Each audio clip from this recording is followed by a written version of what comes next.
Women's day પર ભારતની 6 સ્ત્રીઓને અમારી સલામ.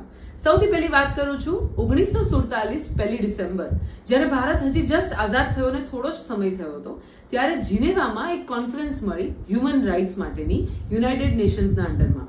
અને એ સમયે ત્યાં આગળ એક લેટર પર લખવામાં આવેલું, all men are born equal and free. આ વાંચીને એક સ્ત્રીએ અવાજ ઉઠાવ્યો અને પૂછ્યું, વાય ઓનલી મેન? આમાં સ્ત્રીઓનો સમાવેશ કેમ નથી થયો? તમે મેન શું કામ લખો છો? તમારે ઓલ હ્યુમન લખવું જોઈએ. આ સાંભળીને સભામાં સોપો પડી ગયો. કોઈએ એક્સપેક્ટ નહોતું કર્યું કે આવો સવાલ પણ આવી શકે છે.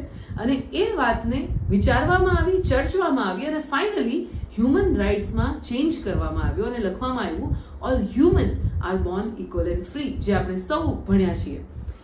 આ અવાજ ઉઠાવનાર મહિલા હતી હંસા મહેતા, ગુજરાતની મહિલા, જે પહેલી MS યુનિવર્સિટીની વાઇસ ચાન્સલર બની. આવી સ્ત્રીઓની વિશે વાત કરીશું આવતા કેટલાક દિવસોમાં. તો જલ્દીથી આ રીલને સેવ કરો, તમારા ફ્રેન્ડ્સ એન્ડ ફેમિલી સાથે શેર કરો અને તમારા બાળકો સાથે આ વાર્તા જરૂર શેર કરજો.